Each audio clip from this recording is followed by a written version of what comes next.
Lockdown 11 अप्रैल तक जारी रहेगा।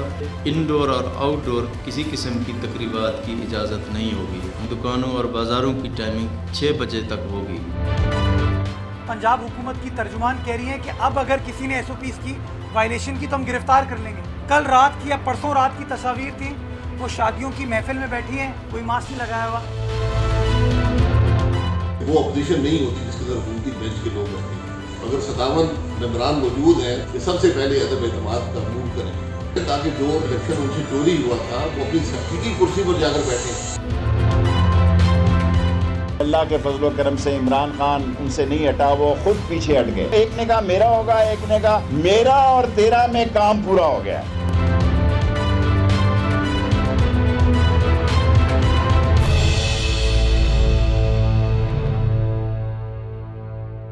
बिस्मिल्लाहिर्रहमानिर्रहीम। अस्सलाम वालेकुम नाज़रीन। प्रोग्राम DNA के साथ मैं हूं सलीम बुखारी और मेरे साथ हस्ब मामूल मौजूद हैं जनाब जावेद इकबाल साहब। आज हमने बात करनी है बड़ी तफसील के साथ कोरोना की। कोरोना दहशतनाक, इंजाम खौफनाक, कोताही इबरतनाक, ये सारे जो अल्फाज हैं, ये सारे जो एक्सप्रेशन हैं, ये भी उस तबाही को यानी पूरी तरह से रिफ्लेक्ट नहीं करते जिसका सामना आवाम को है। जिनके प्यारे चले जाते हैं इस दर्द को सिर्फ वही समझ सकते हैं। कोरोना वैक्सीन में ताख़ीर, हुकूमत की हिकमत, आवाम को शदीद जहमत, मास्क पहने वरना जेल जाएं, जुर्माना और थाना शहरी निशाना। ये अब सूझी है इनको 1-1.5 साल गुजर जाने के बाद। सेनेट इलेक्शन के बाद मौलाना और मरियम को People's Party infection, PDM ventilator पर। तब्दीली का सुनामी, ख़जाने की कुंजी हफीज़ शेख से हमाद अज़हर को मुंतकिल और शिबली फराज पेट्रोल छिड़कने का काम करेंगे। अब पंजाब में इन हाउस तब्दीली, पीपल्स पार्टी मरियम से मायूस, हमजा उम्मीदों का मरकज़। बांग्लादेश में मोदी का इंतहाई हकारत अंगेज़, नफ़रत से भरपूर इस्तकबाल किया गया है। हसीना वाजिद जो चाहती थी कि ऐसा तासुर दें जैसे हिंदुस्तान के साथ उनके ताल्लुक़ बहुत अच्छे हैं, लेकिन वहाँ के गैरतमंद अवाम ने मोदी साहब को नानी याद दिला दी है। ये हैं वो मौज़ूआत जिसके ऊपर करेंगे। और जैसा मैंने कहा कि कोरोना पर हमें बड़ी कॉम्प्रीहेंसिव बात करनी है।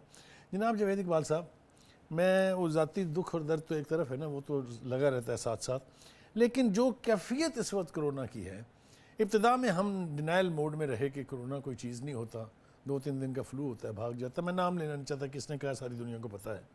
और आज ये हाल है कि जो तीसरी लहर आई है उसने तो दिमाग माउफ कर दिए हैं, पता ही नहीं लगता और यूँ हाथों से निकल के लोग जा रहे हैं।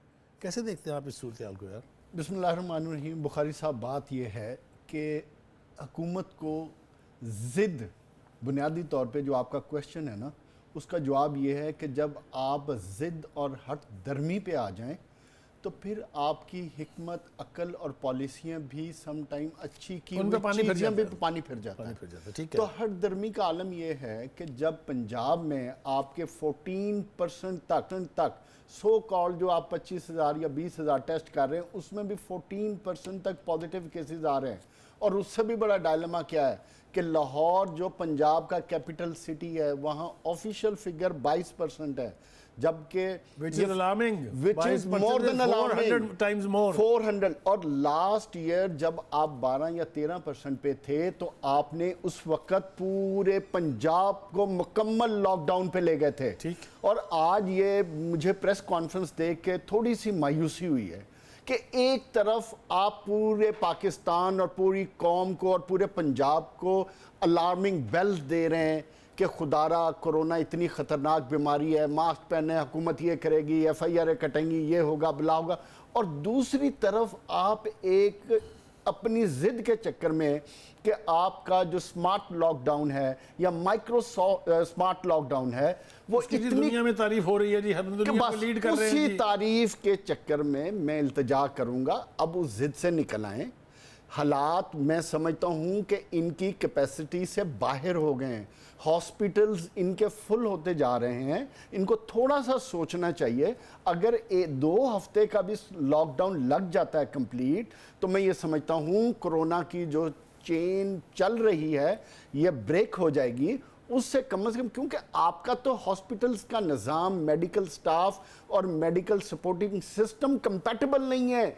इतनी बड़ी आबादी में अगर कोरोना इस स्पीड के साथ स्प्रेड हो गया और आपके पास उतने वेंटिलेटर नहीं है, तो हुकूमत को मैं समझता हूं कि आगे की देखनी चाहिए। और उससे भी बढ़ के एक और बड़ी इंपॉर्टेंट चीज़, देखें, आप अमेरिका या यूरोप में स्मार्ट लॉकडाउन ठीक है वो चला रहे हैं, कामयाबी से चला रहे हैं, उसके पीछे एक रीज़न है, देखिए वो वैक्सीन।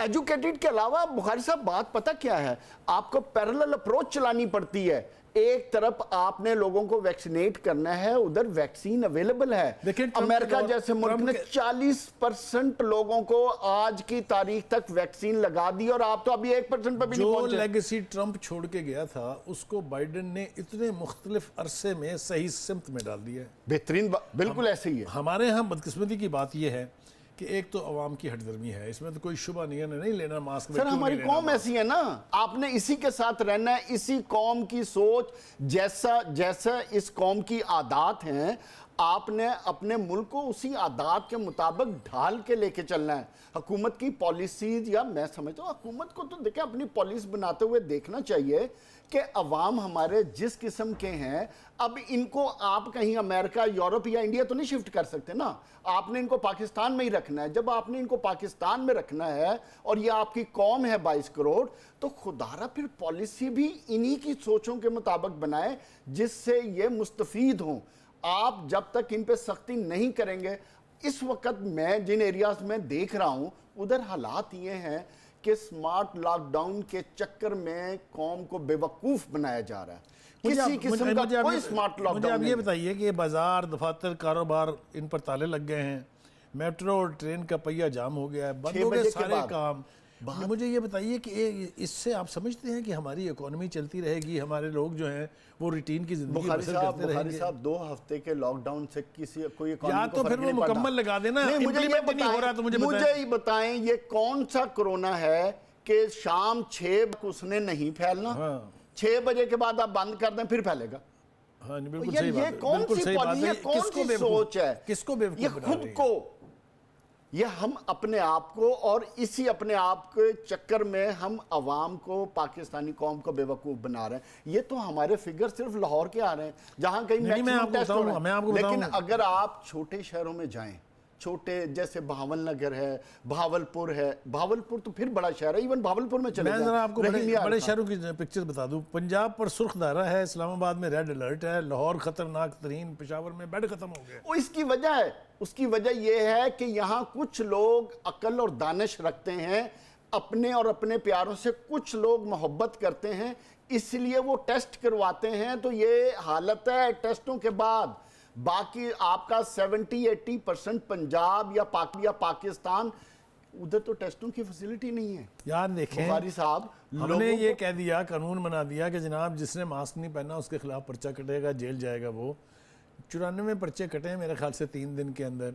आप जरा बाहर निकल के तो देखें किसने मास्क पहना हुआ है। देखें ना, 12 करोड़ की आबादी में कितनी बड़ी कामयाबी है इस हुकूमत की। मैं कहना है कि इस हुकूमत को दाद देनी चाहिए कि 94 पर्चे 12 करोड़ में से। आप सोचें बुखारी साहब, मैं आपके सरकासिज्म की दाद देता हूं। आपका ये तंजिया अंदाज जो है, काश ये हमारी जो हुक्मरान टोला है उसके कानों तक आपकी और या इनको समझ आती है बड़ी देर के बाद। अब आप देखें जनाब, कोरोना वैक्सीन की आमद में जो तखीर है, इतना अरसा गुजर गया, ये फैसला ही नहीं हो पा रहा कि हमने किससे ख़रीदनी है, कितनी ख़रीदनी है, प्राइस क्या होगी। आपको याद है ट्रांसपेरेंसी इंटरनेशनल की एक रिपोर्ट हमने दिखाई थी अपने प्रोग्राम में, उसमें कहा गया था कि ये प्राइसेस आपने रखी हुई हैं, ये तो दुनिया में कहीं भी नहीं है। मुझे आप ये बताएं कि हुकूमत की हिकमत अमली है क्या यार? मुझे तो कहीं हिकमत अमली नज़र ही नहीं आती। हुकूमत की हिकमत अमली वो होती है जो आप आने वाले वक्त और हालात को परसीव करके पॉलिसी बनाएं। इस हुकूमत की हिकमत अमली है कि जदों सारा कुछ गंद साढ़े गल च फिट हो जाए, खराबियां हो जान, तबाहियां हो जान, उसके बाद हम जाके पॉलिसी बनाते हैं। आज हम बात कर रहे हैं कोरोना और उसके साथ जो उससे मुंसलिक जो खौफनाक सूरत हाल है, उसके ऊपर एक पूरा 1 घंटा काफ़ी नहीं है। हमें तो इस पर घंटों बात करनी चाहिए, लेकिन चूँकि अब इस पर ब्रेक पर जाने का वक्त है, ब्रेक से वापस आएंगे तो इस गुफ्तगू को अभी जारी रखेंगे।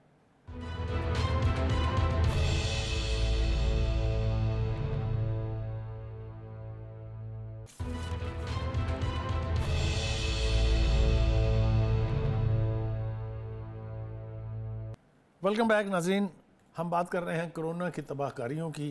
कोरोना के से डील करने के लिए हुकूमत की जो हिकमत अमली है उस पर भी हम तनकीद कर रहे हैं। यही हम कर सकते हैं। हमारा काम ही हुकूमत के उन इक़दाम पर तनकीद करना है जो किसी सूरत या मुकम्मल नहीं है और या उनका अवामुन नास को फ़ायदा नहीं पहुँच रहा। इस वक्त की जिस मौजू पर हमने बात करनी है वो ये है कि जो कोरोना वैक्सीन की ख़रीदारी है उसके बारे में कुछ मुल्कों की पॉलिसी तो ये है कि ये अवामुन नास को फ्री लगाई जाएगी। तमाम मुल्कों की, ऑलमोस्ट तमाम मुल्कों की। हमारे यहाँ ये दरफुंतनी छोड़ी गई कि जनाब कुछ तो 70 साल से ऊपर वालों को हम लगा देंगे और बाकी आप ख़ुद ख़रीदें प्राइवेट दुकानदारों से। और लाइसेंस भी दिए जा रहे हैं उन डीलर्स को, उन प्राइवेट कंपनीज़ को जो इंपोर्ट करेंगी ये मेडिसिन। क्या होने जा रहा है जनाब अवामुन नास के साथ, ज़रा मुझे बताएं ना। ये फिर कार्टेलाइजेशन होगी कि नहीं, ये फिर माफियाज बनेंगे इसके अंदर के नहीं बनेंगे? देखें बुखारी साहब, पहले भी इसी मेडिसिन में जो पिछले 2.5 साल में हुकूमत ने हशर किया और अभी तक अपने 2 बंदे चेंज कर चुके हैं और उन पे अगर और कहा किसी को कुछ नहीं, और कहा कुछ भी नहीं। सबको पता है कि उनको तब्दील क्यों किया गया।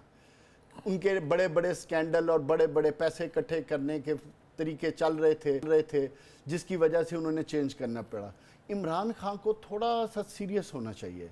पहले तो उनको इस बीमारी को सीरियस लेना चाहिए। जब तक अब तो खुद उन्हें भी हो चुका है, उनकी बेगम को भी हो चुका है। अब कुछ हुए ना, वरना तो वैसे नज़ला जुकाम से ज़्यादा कुछ समझ भी नहीं रहे थे। उन्होंने खुद स्टेटमेंट दी थी ना, नज़ला जुकाम, आपको याद होगा। तो अब तो शायद उन्होंने खुद सीरियस ले लिया है, लेकिन वैक्सीन वाला मामला को अभी भी सीरियस नहीं ले। अब आप ये देखें कि अगर इस मुल्क का वज़ीर आज़म, उनकी मोहतरमा बेगम साहिबा और सदर पाकिस्तान अगर महफूज नहीं है तो क्या इकदाम हमने किए यार? हुकूमत ने कितनी प्रोटेक्शन दी है लोगों को। सदर पाकिस्तान क्या, आपके परवेज़ खटक साहब को भी कोरोना हो गया, तो ये तो वो लोग हैं जिन्होंने अभी टेस्ट करवाएं, और अगर बाकी लोग टेस्ट करवाएंगे तो आपको और भी न्यूज़ सामने आएंगी। कुछ अच्छा, तो फिर इसके अंदर फेवरेटिज्म की बातें भी हो रही हैं। आप ये देख लीजिए, जो मिसाल हमें दी जा रही है तारक बशीर चीमा साहब की, कि उनके घर पर दवाइयाँ बराह रास्त, वो लाडले हैं ना, वो चीफ मिनिस्टर बुज़दार साहब के लाडले हैं।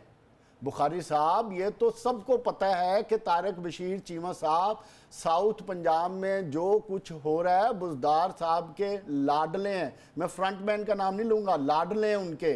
तो ये सारा कुछ अगर उनके घर पे जाएगी नहीं वैक्सीन, तो आपके और मेरे घर पे जाएगी वैक्सीन।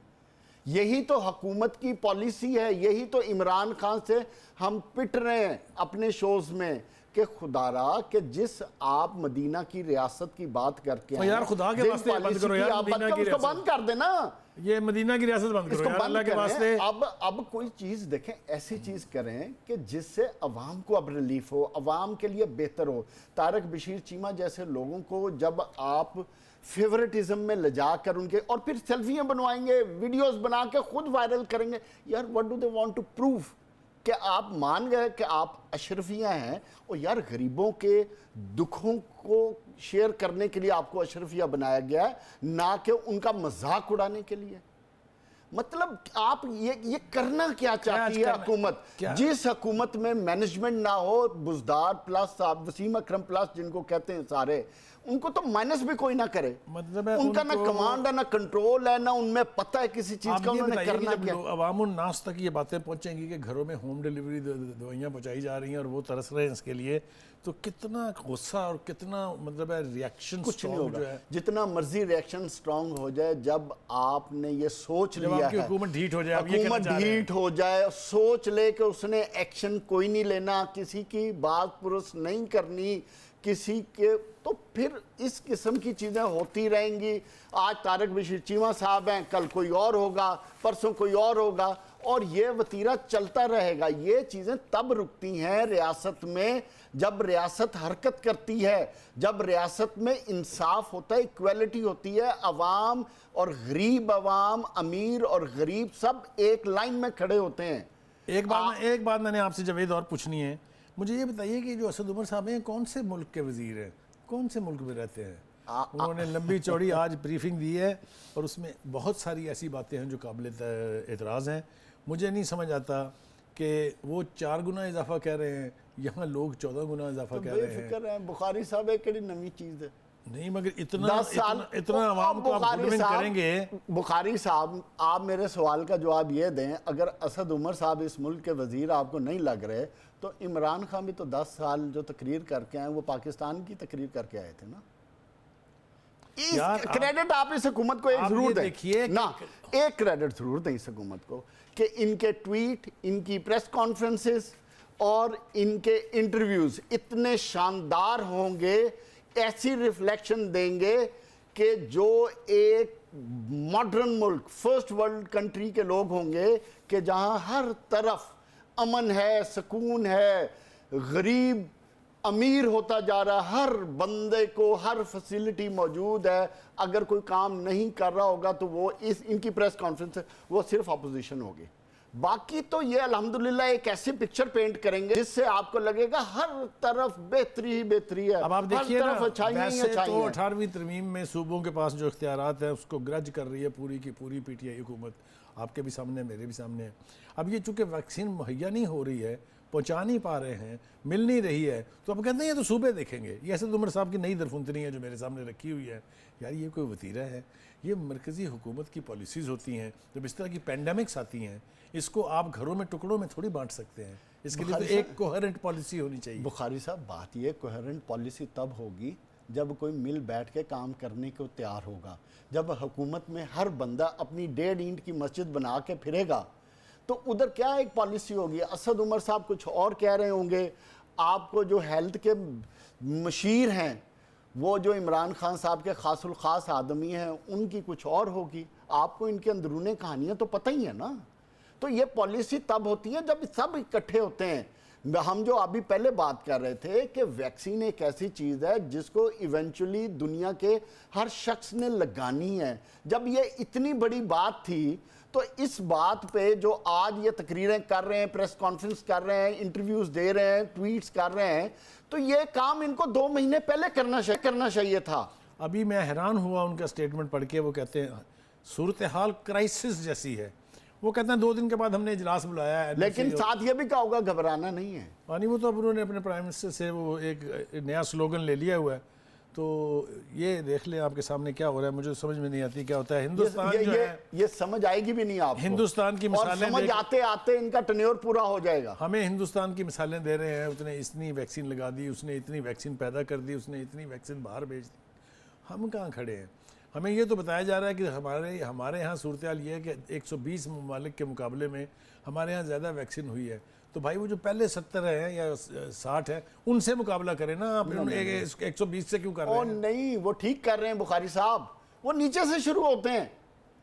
आपको किसने कहा कि ये अपनी कैलकुलेशन या अपने आप को जो टॉप कंट्रीज हैं उनके साथ मुकाबला करते हैं? उनका तो कंपैरिजन स्टार्ट ही पीछे से होता है। एटलीस्ट मिडल से नीचे से वो शुरू होते हैं। वो अपने आप को, ना इस कौम को, ना इस हुकूमत को इस काबिल ही नहीं समझते। लेकिन एक बात मैं आपको बता दूं जावेद साहब, ये अगर हुकूमत की सर्दमोरी यही रही, अगर अवाम का गैसो गज़ब इसी तरह बढ़ता रहा तो बहुत खौफनाक सूरत हाल पैदा हो सकती है। I hope you understand. हुकूमत को यही तो बात समझ नहीं, शायद मेरे ख्याल है हुकूमत चाहती भी यही है। जावेद इकबाल साहब ने मुझसे ये इस बात पे इत्तफाक कर लिया कि शायद हुकूमत यही चाहती है कि लोगों की चीखें निकलें, जैसा कि असद उमर साहब ने और फिरदौस आशिक अवान साहब ने आटे चीनी की कीमतों के हवाले से कहा था कि अभी तो चीखें और निकलेंगी। अगर यही रवैया रहा तो खुदा ताला इस कौम के ऊपर अपना रहम फरमाए। ब्रेक पर चलते हैं, ब्रेक से वापस आएंगे तो दीगर मौजूआत पर बात करते हैं।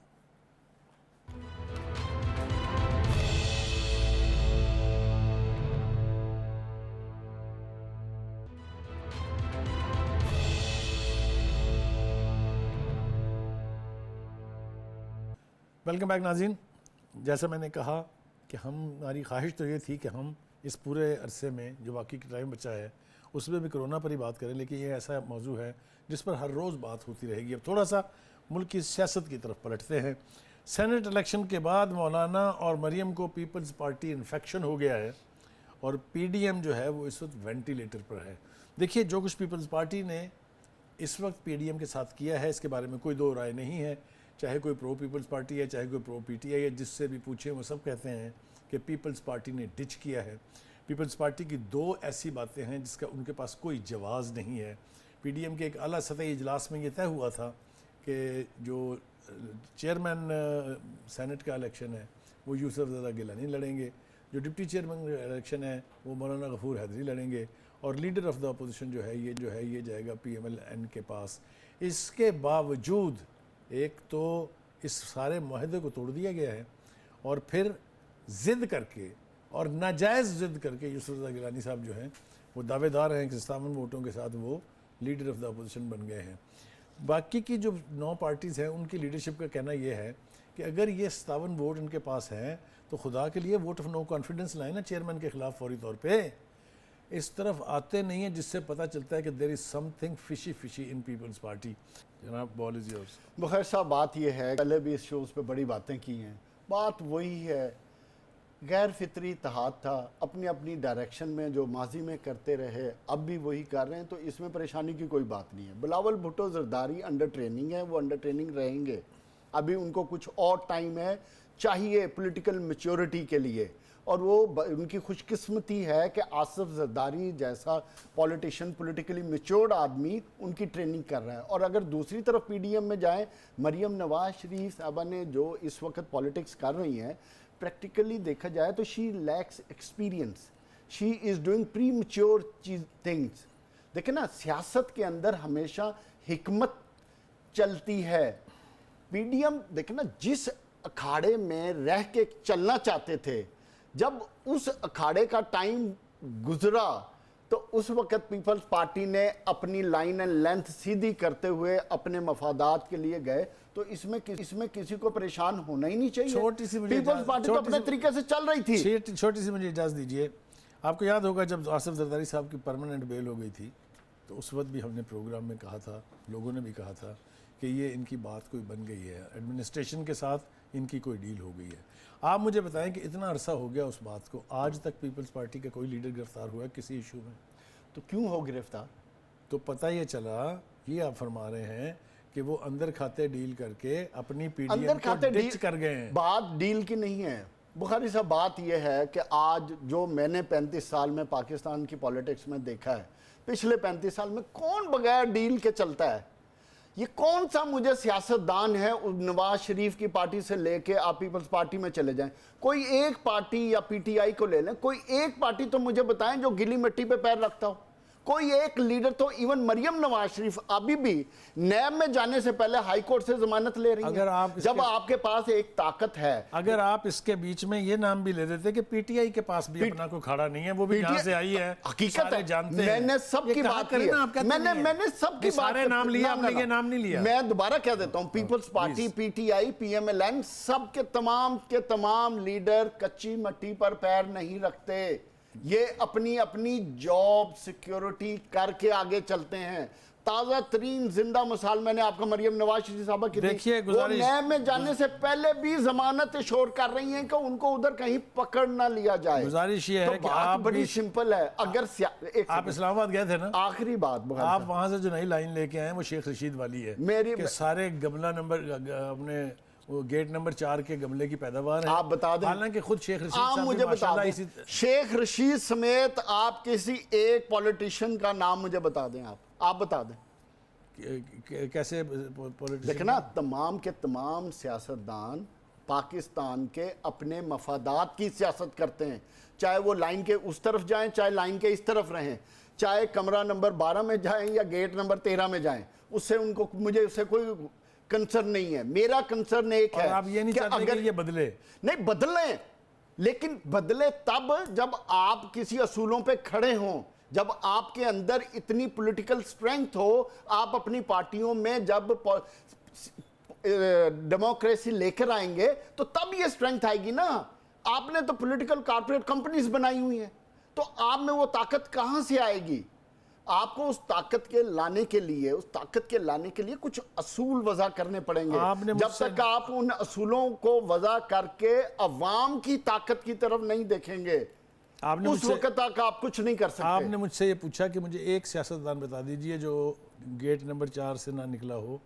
मैं शायद खकान अब्बासी की मिसाल आपको देता हूँ, आप इस पर गौर कर लीजिएगा, इससे पहले कि आप जल्दबाजी में कुछ कहें। वो ये कहते हैं 57 अरकान चेयरमैन सेनेट के खिलाफ तरीके अदम एतमाद क्यों नहीं लाते। एक बड़ी कॉम्प्रीहेंसिव उन्होंने आज प्रेस कॉन्फ्रेंस की है। ये सवाल किससे उसमें किया उन्होंने? उन्होंने इतना कॉम्प्रीहेंसिवली सूरत हाल को अहाता करने की कोशिश की है कि हमें समझ आ जाती है। मैं ये खकान अब्बासी साहब की बात पे आपसे कमेंट ले लूँ, फिर हम चलेंगे। जो आसिन इकबाल साहब ने कहा है, जो नई रविश चली है कि ऑर्डिनेंस में ऑर्डिनेंस लाएं क्योंकि आपकी कैपेसिटी नहीं है, आपकी औकात नहीं है कि आप कोई बिल पास कर लें। ये मुझे खाकान अब्बासी के बारे में बताया जो वो कह रहे अब्बासी साहब की भी बड़ी सिंपल सी बात है। अगर 57 आप जिस पीडीएम की आप बात कर रहे हैं, अगर आप पीपल्स पार्टी ने दावा किया ये, पीपल्स पार्टी ने दावा किया है ना कि 57 लोग हैं तो तहरीक नो कॉन्फिडेंस लेकर आए, तो हु इज स्टॉपिंग देम? रोक कौन रहा है इनको? Peoples party. पीपल्स पार्टी रोक रही है, तो फिर पीएमएलएन अपने आप को आज अलहदगी का ऐलान क्यों नहीं करती? ऑलमोस्ट अलहदा है। ऑलमोस्ट को क्यों वेंटिलेटर पे रख के आप वेट कर रहे हैं, उम्मीद रख रहे हैं कि पीडीएम शायद दोबारा सांस ले ले? नहीं, सिर्फ देखना ये है कि who will call the shots. तो फिर आज मरियम नवाज शरीफ साहबा प्रेस कॉन्फ्रेंस क्यों नहीं करती? वैसे तो उनको शौक है ट्वीट करने का और प्रेस कॉन्फ्रेंस करने का, आज वो क्यों नहीं कर रही? फिर अपने आप को एग्जिट क्यों नहीं कर रही?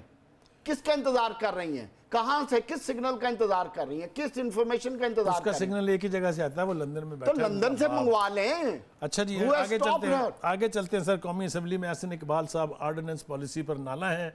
स्टेट बैंक खुद मुख्तारी बिल पर भी बरहम है। उनसे तो मुझे 100% इत्तेफाक है कि अगर आपके पास इतनी अक्सरियत ना हो कि आप कानून साजी कर सकें, तो आप कितनी देर ऑर्डिनेंसेस के सहारे जिएंगे? ऑर्डिनेंस की उम्र 120 दिन होती है, उसके बाद क्या होगा? तो ये आप नहीं समझते कि एक जमहूरी जहाँ पार्लियामेंट मौजूद है, वहाँ पर ऑर्डिनेंसेस से काम चलाया जाना चाहिए? इंतहाई गलत इकदाम है, हमें इसे कंडम करना चाहिए। और ख़ास कर ये जो मालियाती जिसका ताल्लुक अवाम की रोज़गार से हो, अवाम के कौमों के बिजनेस और उसके फ्यूचर से हो, उधर इस किस्म के ऑर्डिनेंस नहीं आने चाहिए। यानी स्टेट बैंक जैसे अदारे स्टेट को बैंक एक ऑर्डिनेंस जैसे के या जरिए- पेट्रोलियम जैसी मिनिस्ट्री के लिए जो आपने बिजली के बिल बढ़ाने हैं, उसके लिए अगर आप ऑर्डिनेंस लाना चाहते हैं तो इंतहाई गलत कदम है। हम इसे किसी तौर पे भी जस्टिफाई नहीं कर सकते। इवन अगर इनको स्टेट बैंक को आज़ाद करने के लिए हाउस में मेजॉरिटी भी हासिल हो, तो हम फिर भी इसे कंडेम करेंगे। मगर आप देखिएगा पाकिस्तान उनके जैसा मुल्क इसका मुतहम्मल नहीं हो उनके सकता। तमाम स्पोक्स पर्सन और वजीर और मशीर इसमें वो दरफुतरियाँ निकाल के लाएंगे, ऐसी जस्टिफिकेशन देंगे, शर्म उनको बिल्कुल आएगी नहीं। चलिए जनाब, इसको छोड़ते हैं। अब जो तब्दीली का सुनामी आ रहा है, क्यों इसका जवाब दे दो, क्यों आएगी? जब आपने अपने आप को गिरवी रख दिया है, तो आपने तो उनकी माननी है जिसने आपको नोट दिए हैं। आपको क्यों शर्म आएगी? यानी आप कह रहे हैं ये कि IMF, वर्ल्ड बैंक, जो जितने भी इंटरनेशनल फाइनेंशियल इंस्टीट्यूशंस हैं, हमें वही चलाएंगे, हमारा मुल्क भी वही चलाएंगे। जब आप लेकर आए बहुत थे ही तो फिर ये तो तकलीफ दर होगा। सूरत हाल है यार, अल्लाह खैर करे इस मुल्क की। अब जनाब आ जाए तब्दीली के बारे में। जी, तब्दीलियों में ये है कि जी हफीज़ शेख साहब जो बहुत शदीद तनकीद का निशाना रहे हैं पिछले दिनों में फॉर नॉट बीइंग इलेक्टेड, एक बात, और फिर ये कि वो पिछली हुकूमत के भी वज़ीर ख़जाना थे जिसके बारे में इल्ज़ाम था कि वहाँ बहुत करप्शन हुई। और फिर शिबली फराज साहब जो हैं, उनको सुना है कि पेट्रोलियम की मिनिस्ट्री दी जा रही है, उनकी भी लॉटरी निकलने वाली है। तो कैसे देखते हैं ये सारी जो तब्दीलियाँ हो रही हैं? बात यह है कि कुछ इक़दाम ऐसे थे जिनको बहुत पहले कर लेना चाहिए था। पहली बात यह है कि हम इस चीज़ पे एग्री नहीं थे पहले दिन से कि हफीज़ शेख साहब को क्यों अपॉइंट किया जा रहा है। माजी में वो 2 हुकूमतों के साथ रहे, तो उन्होंने कौन सा उन हुकूमतों के साथ रह के तीर चला लिए थे जो उनकी कैपेसिटी जो इस हुकूमत ने नहीं सही एवेल्युएट की और पिछलियों ने सही कर ली थी। तो खुदारा सोचना चाहिए अयूब था। खान ने एक किताब लिखी थी, फ्रेंड्स नॉट मास्टर्स, उसमें सब कुछ है। आई होप के लेकिन हम सबक नहीं लेते ना, हमारी कौम और हम हमारी सबक लीडरशिप नहीं जो है लेते, वो उससे सबक हम ले सके। डिक्टेशंस लेते हैं, सबक नहीं लेते। नाज़रीन, ब्रेक अगर में कहा माजी जा से रहा है, सबक लिए होते आज ये सिचुएशन ना होती। ब्रेक पर से वापस आएंगे तो फिर आखिरी मरहले में बाकी के मौज़ूआत के ऊपर गुफ्तगू करते हैं। चलते हैं एक ब्रेक के लिए।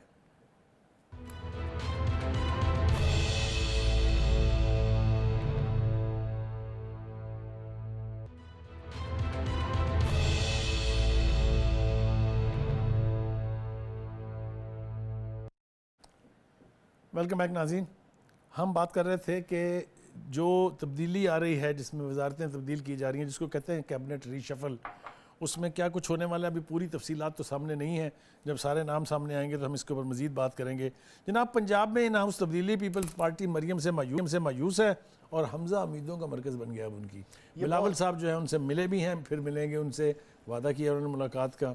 आप समझते हैं कि मरियम और नवाज शरीफ की मर्ज़ी के ख़िलाफ़ हमज़ा साहब इस्तेमाल हो जाएंगे पीपल्स पार्टी के हाथों? पहली बात तो ये है बुखारी साहब, ये मूव बहुत पहले की चली हुई है। आपको याद होगा जब बिलावल भुट्टो जरदारी साहब हमज़ा शहबाज साहब को मिलने गए थे, हमने अपने प्रोग्राम में इस बात का जिक्र भी किया था। उसके बाद आपको याद होगा जब आसिफ अली जरदारी ने पीडीएम की मीटिंग में बड़ी क्लियर बात की थी कि जो लीडर्स हैं वो आएँ और वो लीड करें। और तीसरी बात, बिलावल भुट्टो जरदारी साहब ने जो प्रेस कॉन्फ्रेंस की थी, उन्होंने कहा था कि मैं नायब सदर की स्टेटमेंट्स का जवाब नहीं देता, मेरे नायब सदर ही देंगे। तो ये तीनों चीज़ों को अगर आप रिलेट करें तो एक बात बड़ी क्लियर हो रही थी कि वो मरियम नवाज शरीफ साहबा को एज ए लीडर एक्सेप्ट नहीं कर रहे थे।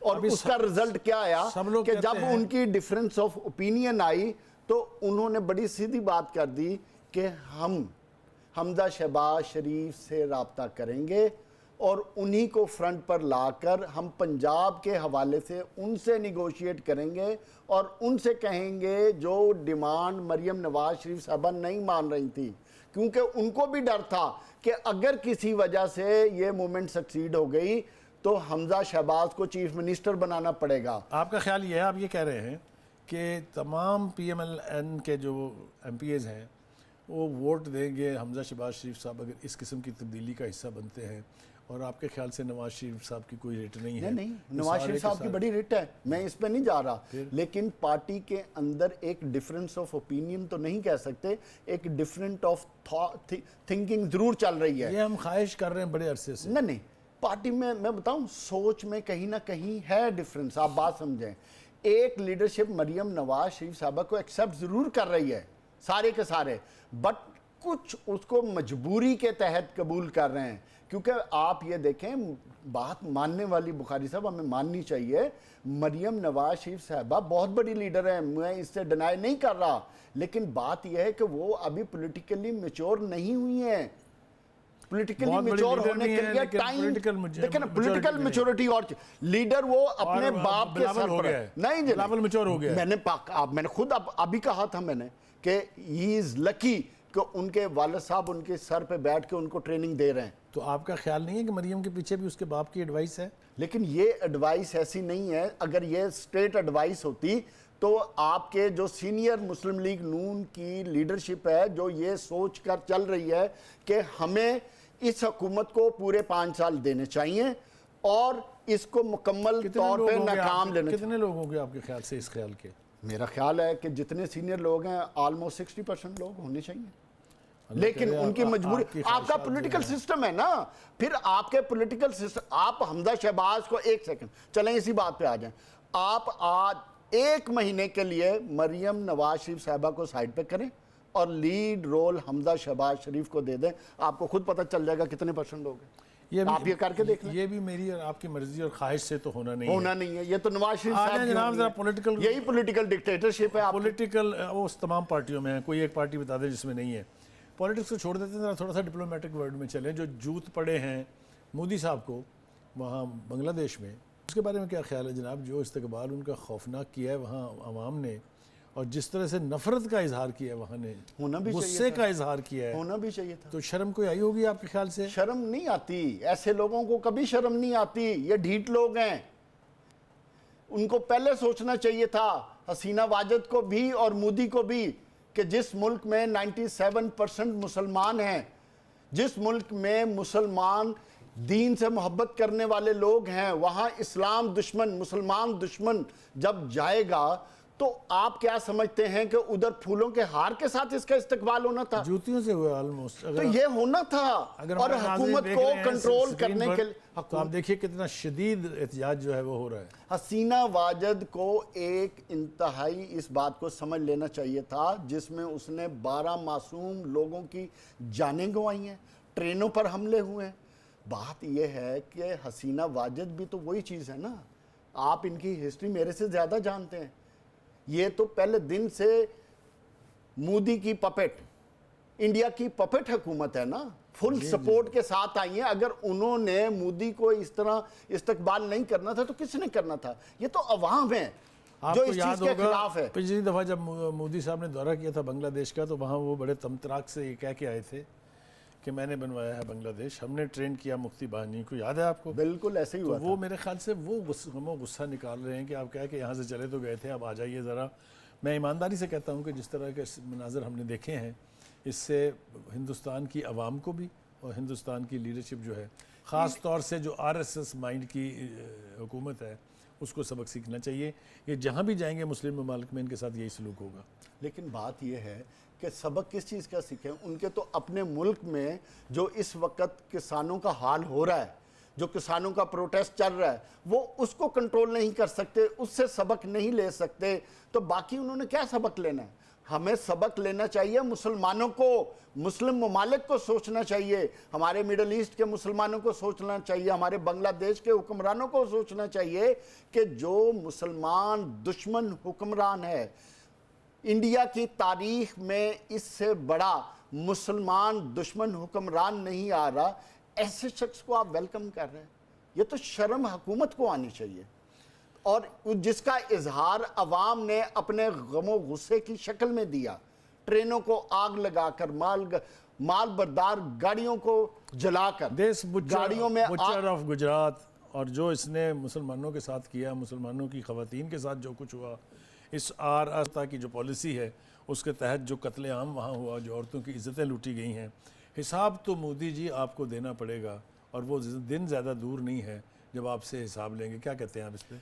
हिसाब तो देखें, दुनिया की तारीख में जो भी ऐसा हुक्मरान आया है उसने हिसाब तो देना है, क्योंकि दुनिया का निज़ाम हमेशा जस्टिस पे चलता है, इंसाफ पे चलता है, फ़िरका वरानियत पे नहीं चलता, ना इंसाफ़ी पर नहीं चलता। जहां आप 20 करोड़ मुसलमानों के साथ जुल्म करेंगे, उनके हक को मारेंगे, उनकी शहरियत को, उनके पासपोर्ट को चैलेंज करेंगे, उनके रहन सहन के तरीके को चैलेंज करेंगे, उनके दीन को चैलेंज करेंगे, तो आप क्या समझते हैं कि वो चल सकता है? कभी भी नहीं चलेगा। ये तो सिर्फ 4 दिन का इक़्तिदार है। जिस दिन इक़्तिदार से ये अलहदा होंगे, इनको लग पता जाएगा, उस दिन पता चलेगा। और इंडिया का जो स्लोगन सेकुलर इंडिया का, पूरी दुनिया को इस चीज़ से पता चल जाना चाहिए। नाज़रीन, आपने देखा जो मनाजर हमने आपको दिखाए हिंदुस्तान के मोदी के साथ जो कुछ हुआ है, ये और भी होगा। ये न सिर्फ दीगर ममालिक में होगा, ये उनके अपने मुल्क में भी होने वाला है। किसानों के एहतजाज की बात की मेरे साथी ने, जावेद इकबाल साहब ने, वो एक ऐसा खौफनाक मंजरनामा है कि मोदी साहब छुपते फिर रहे हैं उससे। उसी के मुल्क से आगाज़ होगा उस कार्रवाई का जिसके नतीजे में मोदी जैसी जो यानी क़यादत है वो मुंह के बल नीचे आके गिरेगी। प्रोग्राम का वक्त ख़त्म हुआ चाहता है। अपने मेज़बान सलीम बुखारी और जावेद इकबाल को इजाज़त दीजिए। कल मिलेंगे। अल्लाह हाफ़िज़।